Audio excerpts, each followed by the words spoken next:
Hello everyone, today we're going to be taking a look at Hand of Fate 2, the sequel to the very unique and kind of begging for refinement Hand of Fate by Defiant, the interesting deck builder slash action RPG that was created by them not too long ago that had some very neat ideas and really just needed a bit of attention here and there, like in terms of the combat and things like that, and just some more variety in content. Because it was really quite a neat concept, and a very fun game, in my opinion.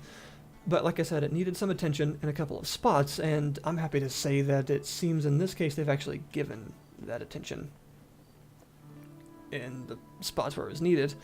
And although I would still say the combat in Hand of Fate 2 is perhaps one of the weaker points, it is significantly improved, and is a lot more fun. So, to get into it, the number of challenges, the number of levels, adventures that you can actually choose from is also significantly increased, and you never only have just one, at least after the beginning. In the original Hand of Fate, there were, I believe about a dozen or so, and this one there are more like 22-ish. And I have 4 to choose from right now, and as you can see here, you can kind of complete them in different, I suppose at different levels, a silver or a gold level. And that's because of how these challenges work now. And the original Hand of Fate, it was more about just getting to the end of the adventure and completing the end. In this case, it's actually significantly more than that. You don't just get to the end. Now, each of these adventures has a specific set of mechanics and eccentricities that go along with it that actually make each one quite different from the last, and ensure that you have to build a pretty different deck each time in order to ensure your success. You can't just use the same cards every time, because you won't succeed, basically. So we're going to try the Chariot. I tried this last time and I screwed it up very badly, so we're going to try it again and hopefully screw it up less badly. The Chariot involves corruption, one of the new, well, basically they're all new, factions of enemies, the Infestation. They are a new enemy type. They're sort of zombie-like. And unlike a lot of other enemies that often appear in groups of 3 or 4 per card, the corruption can appear in as many as like 6 or 8 per card. They often appear in very large swarms. And they can be pretty tough to deal with because of that. They really swarm you and attack you from all sides. Enemies in this game don't wait around to attack you. You've also got a new type of gambit that's used a lot on this one. If you remember in the first Hand of Fate, the card gambit was used a lot, where you were given a choice of 4 cards face up. They would then turn face down and shuffle around, and you had to pick one. You could follow it like a shell game and try and pick which card you thought was the one that you wanted. Those are called gambits, and that one is still in this game, although it's used more often. It's used not just for like success and failure, but it's used for specific cards. For instance, it might present you with 4 different pieces of equipment, and you got to choose the one you want, or 4 blessings, or maybe you'll have like 3 gold to gain cards, so you can 3 of them will give you a bunch of gold, and one of them will be like a bunch of health loss or something like that. So it's used for more than just succeeding or failing at things. But there are also other types of gambits now. There are dice, the wheel, and the pendulum, the precision gambit, which we'll see in this one, which is it's the most difficult one for me, but we'll cross that bridge when we get to it. One of the new features of this game is also the companion system, which is a pretty interesting multi-layered system where you can find people that chill with you, and they actually have multiple uses. They fight with you in battle, and they have an active ability that you can trigger in said battle. And they also have, as you can see, that says respin wheel, and this says bonus dice. They have triggered abilities that activate and make certain gambits easier for you, but they will be unavailable for like 3 battles after you use that. I'm going to take along the Trickster this time because the shield, I found out, will be very useful against this many enemies. Also, that little banner on the top right of their card is important, because when building your deck, there are certain cards, like these here, that have that banner above them, and those are basically a story of encounters relating to that particular character, and you have to have that character as your companion if you want to use those encounters and actually continue their stories, which is really interesting, a very cool way to do things.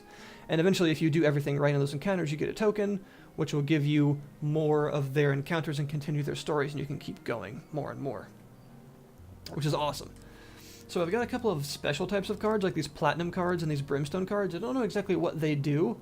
I do know that this one, like, almost killed me when I landed on it last time. This brimstone card did. It took away about 30 health. I was left with only 9 life. I don't know exactly how to get the token off of it or what to do, because I didn't see any dice when I landed on it, or the token didn't even pop up. I just landed on it, it took away a crap load of health, and then I left. That was all that happened. So I'm going to keep it, because obviously it can do something special for me, I just don't know what yet. It'll probably just kill me, though. There's also a bunch of things here. There's a fame system now, too. Special things can happen that will... I don't want that one this time. One drunken night, and it involves a bunch of crazy traps. Yep, gotta have that. There are... doing encounters and helping people and things like that can give you fame, and there are certain pieces of equipment as well as certain encounters that involve you having a certain amount of fame to actually get stuff, which is pretty cool. Exploring the wilds can often give you food and stuff like that, and I didn't notice a lot of food gain in this one, so I think that would be important. You also have lots of equipment, and in this case I'm taking a lot of equipment that can that's good against corrupted. For instance, like these two, which is obviously very important. Even equipment cards now can have tokens, by the way, so this hammer, if you kill 50 corrupted enemies with it, you actually get a token, which will probably give you an even better version of the weapon, basically, which I'm excited to try, but that's a lot of corrupted, so I gotta work on that. There are also consumable items now, like these bombs and potions and the like. And you've also got supplies, which are that's stuff you actually start with this time. So I'm going to start with extra food and a healing potion that has 3 charges. That's about 30 health worth. So let's give this a shot and see where we end up. Now, I think this game has finally found its home, if that makes sense. It's finally found what it wants to be, what it wants to do. Oh, and by the way, the original voice actor of the dealer has sort of reprised his role, and he is excellent. The chariot is a symbol of control, taking control of the horses of your emotions and binding them to the chariot of your will. If you can do that, perhaps we can navigate these roads together. Oh yes. So the way this works is, like I said, every challenge has different mechanics, and this reminds me very much of a tabletop game. More so than just a video game, it's specifically a lot like a tabletop game. Each one has its own set of mechanics and eccentricities, like I said. In this case, every level, every screen, is going to have corrupted on it, a certain amount of corrupted that I need to take out. I can also save a certain amount of citizens on every screen. And also, normally you have the entire path laid out in front of you, but the cards are all face down. This time, I can see the cards face up in the directions that I can go, but only that far. I can't see any farther, so this is laid out a bit differently than a traditional adventure. But I guess that's kind of the thing, there isn't a traditional adventure in Hand of Fate 2, they're all very much different. And I think that's kind of the point. I think this game, compared to the first one, Hand of Fate 2 is a significantly more confident offering. It's showing what it wants to be. It's basically a deck builder mixed with a tabletop game with this sort of action RPG dungeon crawler kind of intertwined in there in terms of the video game part. And that is a really heady mixture. It's a really interesting combination. Oh, balls. Okay. That's a lot of dudes. That's like 11 corrupted. So what I can do is use the pendulum to try and ambush some, which will remove one of the cards. So let me show you how the pendulum works. Basically, this beam of light will swing back and forth, and you gotta stop it on that white, sort of like piece of glass looking thing there, which will be a success. Now, I don't know if that yellow or golden one is like a great success compared to the white one, which is a normal success. That was actually never explained, but because of the fact that it's on the same level as the succeeding one, and it's even smaller, I assume that's what it is. But because I don't want to get, like, mercilessly slaughtered, I'm just going to go for the normal one. Obviously, the red ones are meant to block the way. There we go, nailed it. Good stead from here. Now we'll get rid of one of them. Now this will help me a little more. Yes, got it. The pendulum is one of the most difficult ones for me. It can get very hard sometimes. They can start swinging really, really fast. And have a bunch of stuff in the way and a very, very tiny, like, white bit you have to hit. I've had it be as small as, like, a single width of the beam before, and I totally screwed that one up, obviously. Alright, here we go. Go ahead and shield me. And now we're on. And you get to see the combat. Now, because of those gambits, I was able to take out 5 of the 11. And there's my shield gone. So the combat has significantly improved audio-visual feedback, I would say. The actual sense of impact that comes from hitting your enemies is a lot better this time around. The just general feel of your character is a lot better. The whole thing feels and looks significantly more refined. There's a lot more move variety as well. You have your attacks, you've got bash attacks, you've got parries and ripostes, you've got your dodge, and every weapon has a special ability as well, which charges up on subsequent hits, as long as you don't get hit, and you can use it like that. And some of these special attacks are really cool, like the Cardinal Blade, for instance. The Cardinal Blade is one of my favorite weapons that I currently have unlocked. Hello there, Monklets. Oh, you also have finishers, by the way. Yeah! I tried to dodge that.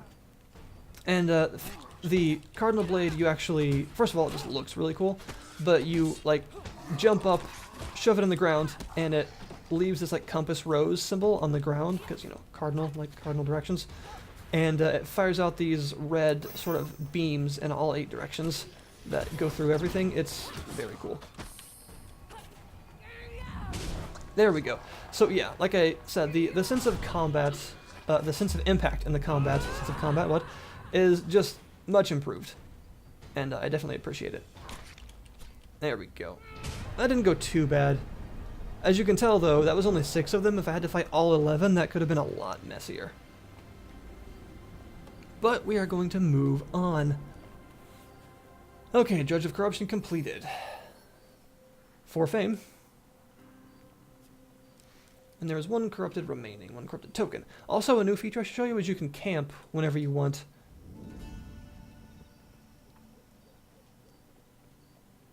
Yeah, in this case, this also has a special, this particular adventure has another mechanic that changes the way camping works, and that camping allows you to, well, saving the citizens allows more stuff to happen during camp.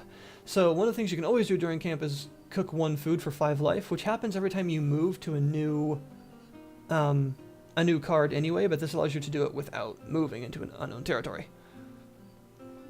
You can also review your mission and buy stuff for a pretty high premium too. But in this mission, because I don't have a bunch of citizens, I can't do that yet. We're going to cook a little bit of food. Great camp. Alright, so what's around me? Follow the goblin. Let's follow the goblin. Why not? Goblins, they lead to naught but trouble. Were it in my hands, I would never deal with them. Yeah, I usually don't like to either, but what the heck. Oh, I'm actually going through the goblin portal. Oh god. Where is this going to go? Sometimes the encounters you find are just fascinating and you get yourself into all kinds of trouble. Oh boy. Alright.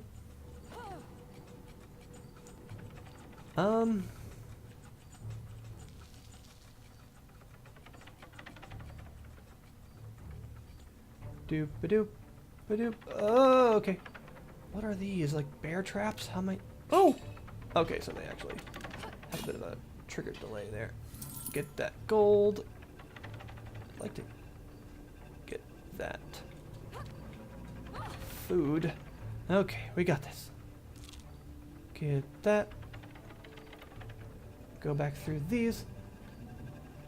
This is one of the high points, I would say, of the game is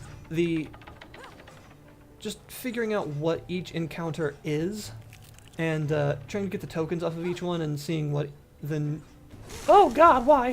What each one is going to lead you to. It's very cool. You know what, let's just leave now, actually. Yeah, leave I think would be a good idea.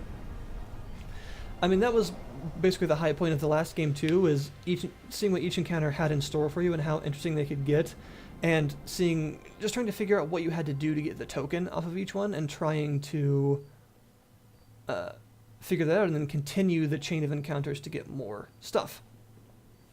And that hasn't changed. That is still very fun, although there's just significantly more of that than there was in the last one. It's basically Hand of Fate, but more, which, I mean, I'm up for that.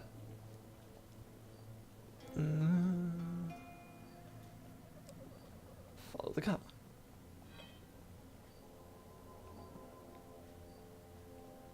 I see. So I actually have to get there. Fair enough, we'll try that. What am I getting myself into? See other paths. Oh, there's that platinum card. I don't know what it does, but I was heading this way. Hit by looters, but nothing else happened.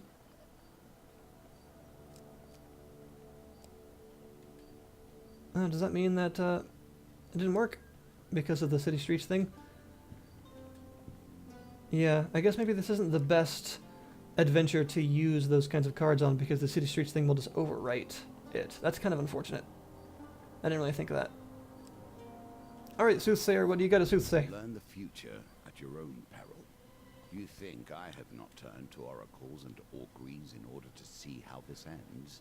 I only know it all ends in death. So, yeah.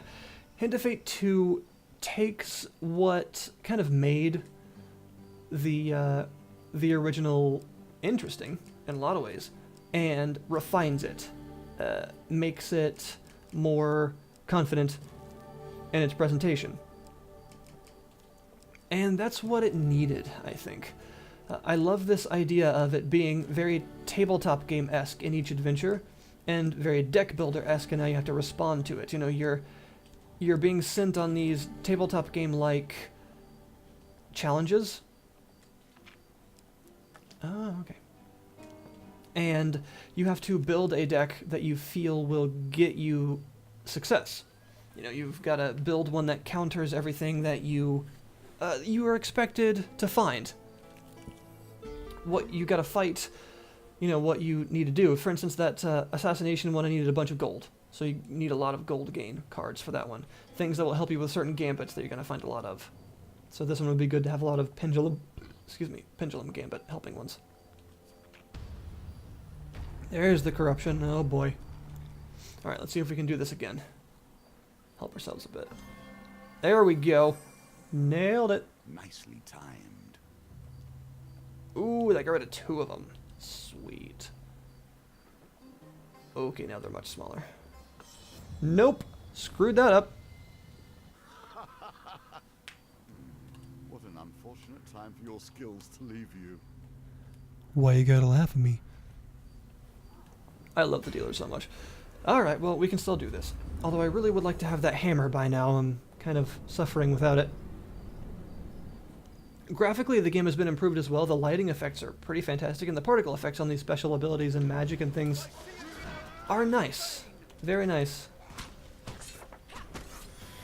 And all of the weapon special attacks, especially the more magical ones, look pretty fantastic.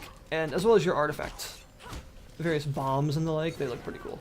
I like the holy bombs, using them against skeletons. That's always good. Alright, we got this. I say as I kind of screw up a little bit.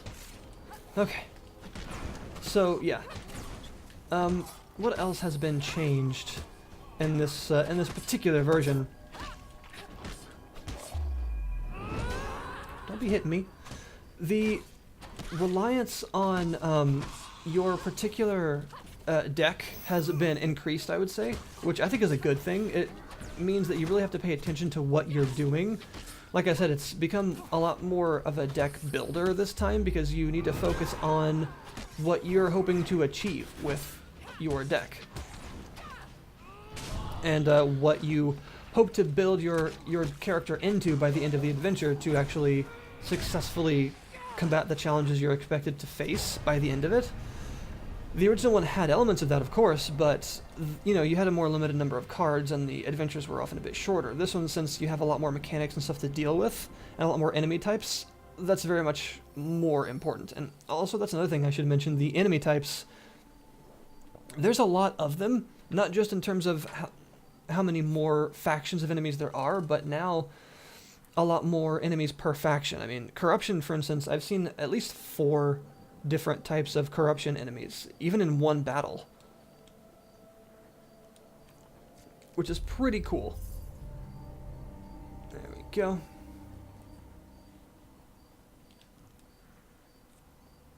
Alright, cool. Yay! A really useful blessing. Lets me expend a charge on it to get some reinforcements for a battle, but I can only do it 5 times. Or 7 if I have Estrella as a companion, which is the companion I unlock after completing this particular adventure. Alright.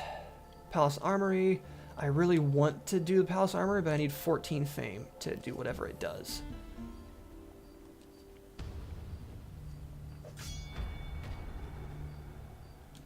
Alright.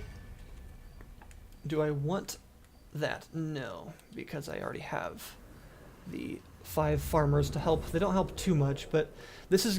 I'm going to do this to show you another enemy type, just because I was talking about that.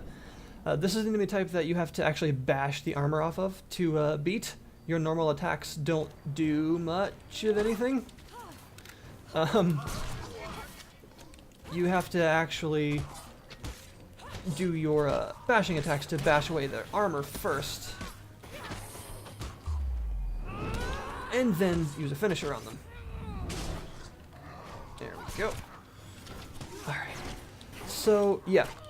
The combat may be still not the, like, strongest aspect of the game possible, but that's comparing it to some really excellently delivered narrative aspects and some very interesting, like, encounters, and the idea of, you know, trying to complete the encounters in the optimal fashion to gain their tokens and things like that. I mean, that's really compelling to people that like the sort of role-playing adventure aspects of things, like I do.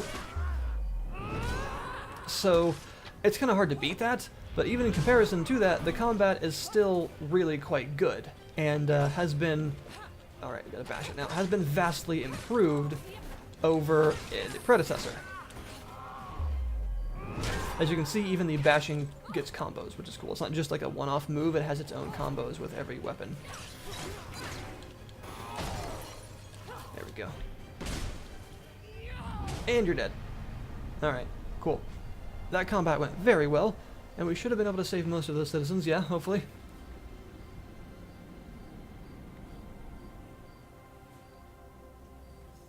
Boop. Got him. I was hoping they would give me some fame. I'm trying to get some fame before I leave in order to go to the Palace Armory.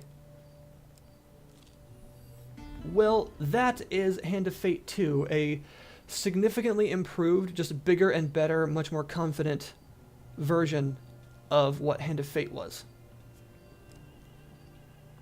Yeah, unfortunately I can't get it. I don't think I have enough fame. I think it's 14. Fame and glory ease the path to success, if nothing else. 16. Oh boy, well, there's no way I could have gotten that. Alright, moving on. And if you enjoyed Hand of Fate 1, then you will definitely... Oh boy. You will definitely like this. If you haven't actually played Hand of Fate before, then this is the one to start with, because it offers some fantastic stuff. And also the music is really good, I should point out. Basically the atmosphere, everything about the atmosphere of this game is heavily improved. The first one was actually a pretty atmospheric game. This one, because of the whole like tabletop aesthetic and the music, the voice acting, it's like just some crazy like old dude pulled up in his carriage and just pulled you in and forced you to play Lords of Waterdeep with him. It's great. And I mean, I couldn't really ask for anything better than that. That is exactly what I didn't know I wanted. Even though these things are a bit easier to kill individually, maybe focusing down the big guy would be a better idea. I'm not sure. The strategy involved in this game, the discovery, the adventure, is a very unique thing. And with the combat now significantly improved over its predecessor, and the much better, well, much more varied and, I suppose, interesting token system and gambits and all that, with just more of everything, oh boy, I can't not recommend it, really. I have no problems at all recommending the game to people to give it a try. Oh no, that's a bad place to get entangled. Okay. Whew. I will link you, of course, in the description below this video so you can try it out for yourself. Please do so. Let's dodge into it. That would be a very smart thing for me to do. Tyler, please do that. And it doesn't cost that much compared to the amount of content on offer. Like I said, it's about 22 adventures. I hope we see some DLC or something for it, like an expansion at some point, because I think a lot could be done with that, and I would be very much into that. It's $30 on Steam right now, and if you want to go for it, do give it a try. I'm gonna try and beat this thing now, which I'm actually doing a pretty good job of this time. Oh. Lame. I just gotta bash the armor off that spire and then beat it up. If I live that long.